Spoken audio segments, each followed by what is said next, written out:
Hey everybody, it's Romania Black. I'm recording this a little bit early because Halloween's tomorrow, so I'm going to try to have this posted on YouTube by Friday night because of other things planned for YouTube and elsewhere for Halloween. But yeah, episode 18 of season 4 of Haikyuu. I'm so excited. Last episode, we had a full episode of Nekoma, which I really like that Furudate not only gives us our main Karasuno boys, because I love our crows, but I love that he gives us dynamics of the other teams. Like the fact that we got to go back and see Nekoma last year when Kinma was a first year and see flashbacks with him and Kuro and see his developing relationship with his fellow teammates. That was really nice. I like when Furudate gives us those moments with the other teams. I think one of my favorite episodes in season 2 was when Date Tech was facing Alba Josai. Like, that's one of my favorite matches from that season because we get to see those different team dynamics. And it's just refreshing to have. So I know that we're going to start this episode with Nekoma. I'm curious to see how far we go with it. If we go back to Karasuno versus Inarizaki, or if we stick with Nekoma this episode, it's going to be interesting to see. But as I've been doing with season 4, I'm going to be watching this episode, and then after the reaction, I'm going to go and read the manga and see what changes, what was left out, anything important, and then come back and we'll do a non-spoiler discussion and then a spoiler discussion. So, with that being said, of course, because of copyright, the link is down below to the reaction. I hope that you guys enjoy the reaction and come back for the discussion, and feel free to comment down below with any of your thoughts about this season so far or this match with Nekoma. Should be pretty interesting. So with that being said, we are going to start our episode 18 Trap of season 4 of Haikyuu in 5, 4, 3, 2, 1. Let's go.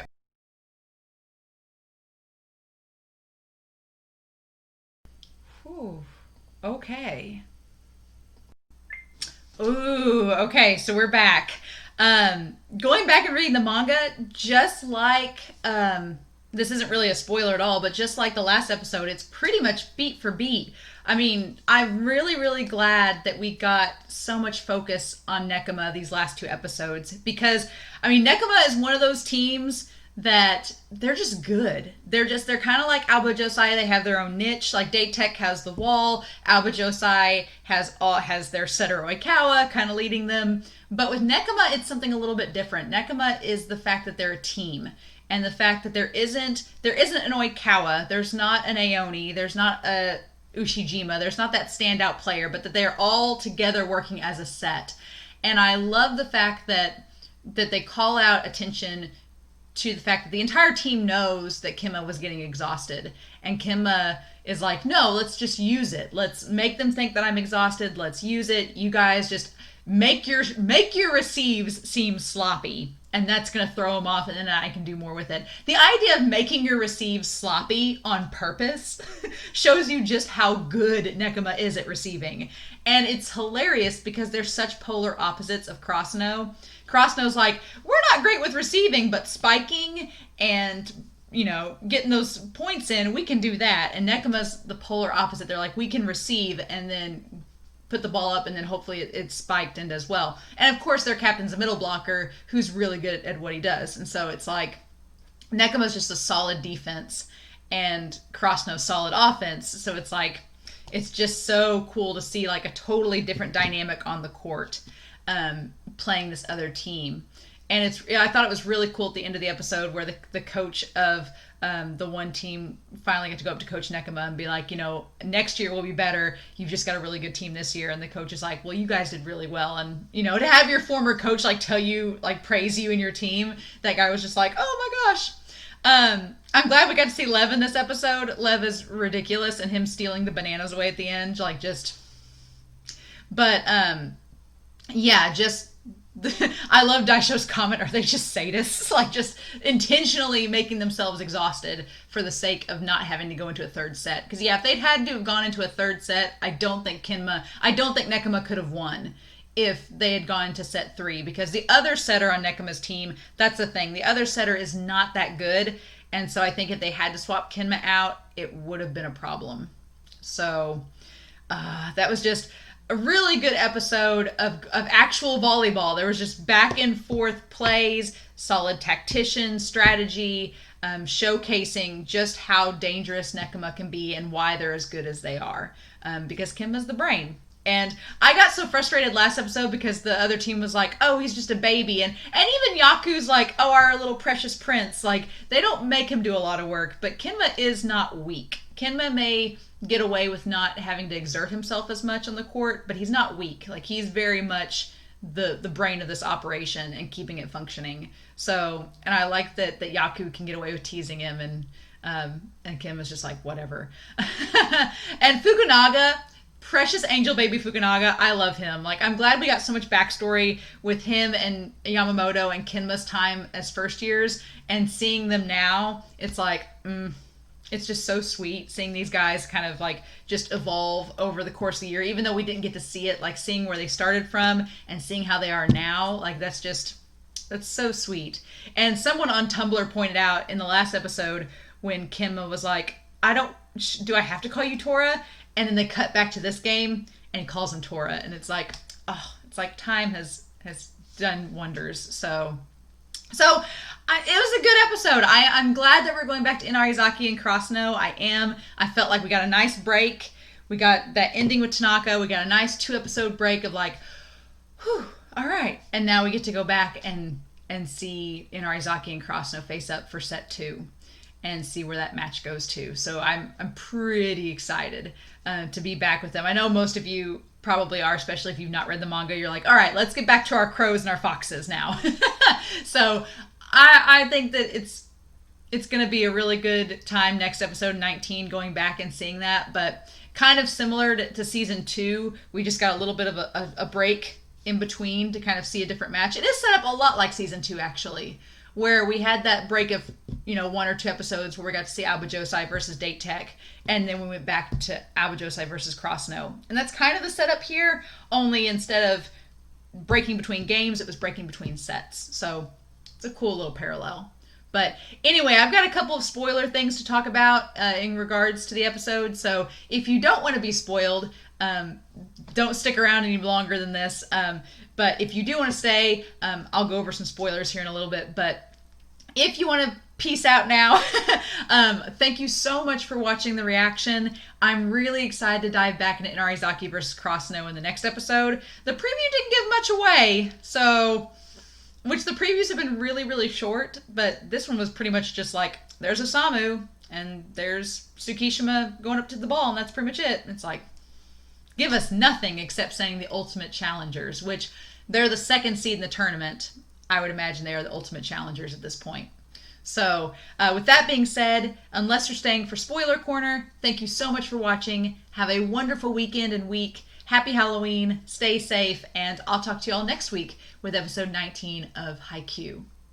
For those of you sticking around, there's not too much in terms of spoilers with this episode. Again, this only covered 2.5 chapters. All about it. I'm really hoping, I'm like, okay, Animation Studio, if you can be this precise and this on track with 2 episodes of Haikyuu following beat for beat with the manga, can we do that the rest of the season so that we just get this match in its full glory?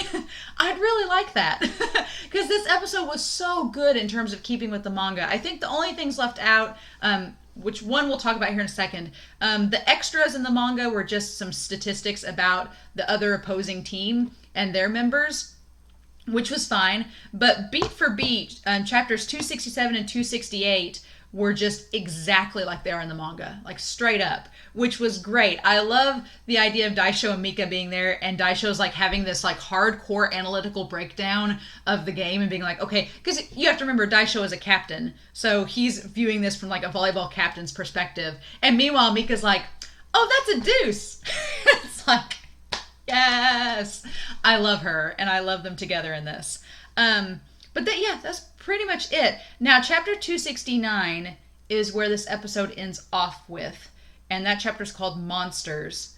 And this episode ends kind of halfway through chapter 269. So that's why I said 2.5 chapters. It shuts down halfway through. So I'm wondering next episode if we get to go back and actually see the rest of the chapter. I'm assuming so. But we cut back to set 2, and I forgot this honestly, but we're already like halfway through set 2 when we cut back, and I was like, oh crap, we're already in it. The chapter 269 ends with the score 15-7 in favor of Inarizaki, which is rough. They're like already 8 points ahead, and it's showing Atsumu like just serving the crap out of the ball. And the reason why I think that they might kick off next episode with Nekoma transitioning back to Karasuno is, and maybe they won't do this, but I kind of hope that they do, is that Haikyuu is actually the one doing commentary. I've included up here the last 2 pages. They're 2 double spreads. The last 2 pages of the chapter 269, when we get the score of being 15-7, and we get to kind of see why. And that is because, as Haikyuu points out, Atsumu is targeting Nishinoya.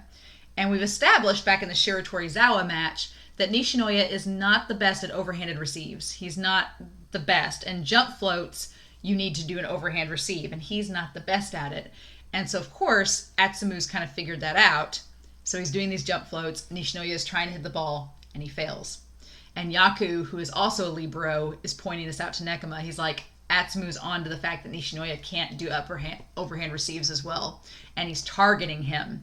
And then that chapter ends, and volume 30 ends with Haikyuu saying it must really hurt when somebody finally decides they're going to pick on you, when you're getting picked on. And it's like, we've targeted Tanaka, and now since that didn't work, we're going to target Nishinoya. And it's like, oh, you're targeting our second years. Like, come on, man. But yeah, that's where the aiming at him. And so I thought that was really interesting. The only other thing, other than leaving that section out, again, Fukunaga makes, instead of saying nice toss boss, he says nice set, ice fet. It's just another colloquial idiom. I like nice toss boss better, honestly, so I'm glad they kept that. But yeah, so we're going to pick up next episode halfway through season set 2. I really thought they were going to show us that after reading the manga. I'm like, man, they didn't show us that at all. Huh.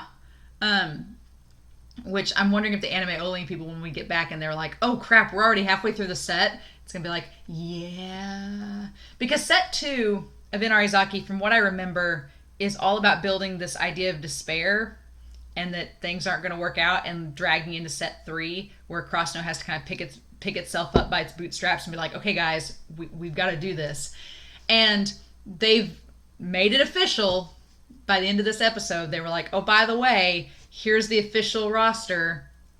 Since Nekoma's now made it to round 3, if Karasuno makes it, it's going to be Nekoma versus Karasuno.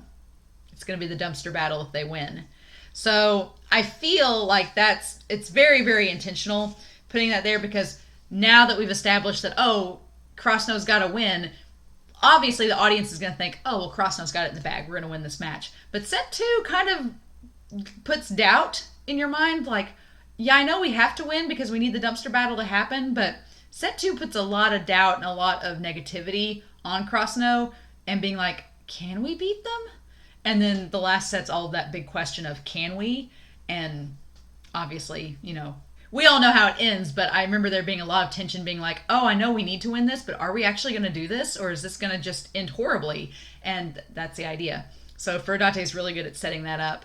I also wonder, now that they've shown us the roster and they've kind of ruined the surprise of, oh, if we win, we face Nekoma next. I wonder if they're just going to abandon that scene with Yukai and his grandfather talking. I hope they don't. I hope they bring it back at some point, because it's a really good scene. I know I harp on it and I keep wanting it to be in the anime, but I really like it because it gives Yukai kind of more motivation as a coach and as a grandson, and it's just a really sweet moment. So at this point, I don't know if they'll include it or not. I'm not entirely sure. But otherwise, as far as spoilers go, this just sets up, oh man, some of the looks Kimma gave and some of the plays, I'm like, man, they're really setting up just how dangerous Nekoma is. And whenever they go up against Karasuno, it's just Oh, it's such a cool game. And the fact that they showed this game like play for play, I'm like, I hope y'all do this with the rest of Inarizaki, and I hope you do this for Nekoma versus Karasuno. Because those games are just so fun to watch. Especially Nekoma versus Karasuno. That's such a fun game. And it's so long and drug out that it's like, I was thinking the whole time watching this episode, being like, what if this had been day 3? What if this had been Hell Day? And Nekoma had to play another game after this one. I'm like, Kenma would have died. They would not have made it any further anyway. So I thought that was really interesting. But other than that, I am glad that we're going back to Karasuno versus Inarizaki, but I'm so glad we spent 2 episodes on Nekoma, because not only was it a nice breather, not only was it needed to convey all the information and build Nekoma up as an opponent for Karasuno later on, but it gives me hope that we're going to get the full Fukurodani match after the Nekoma Karasuno match, probably in season 5. So gives me so much hope, because that's one of my favorite matches, is the Fukurodani match versus Kiryu's team. That's one of my top 5 matches because of just everything with Akashi and Bokudo and their backstories. Like, y'all don't know. I've got my top 5 matches that I really like in Haikyuu. One of them is, maybe by the end of this season or something, we'll do like a Q&A. But one of my favorites is Fukurodani versus Kiryu's team, just because we finally get some backstory on Akashi and Bokudo, and my heart will swell when we get to that point. My heart's gonna basically, like, I love the Inarizaki and Karasuno match because of the ending of it, and I'm waiting for that moment. But in all honesty, I the more I think about it, the more I get excited for the matches to come. And I'm like, oh man, but we still have this to go, and we still have this to go, and we still have this to go. And so I get really excited. But in any case, I hope you all enjoyed this episode. Feel free to comment down below. If you have any spoilers, just make sure to put them in spoiler tags so that when I talk to you, we're not spoiling any of the anime-only people. But these last 2 weeks have been great getting Nekoma focus. And it was all just like the game itself. It was all calm, consistent, play by play. And now next episode, we're going back to madness. So we shall see, y'all. But I hope you guys have a wonderful weekend. Like I said earlier, have a happy Halloween. Stay safe. Take care. And I'll talk to you all again next week with more Haikyuu. Bye.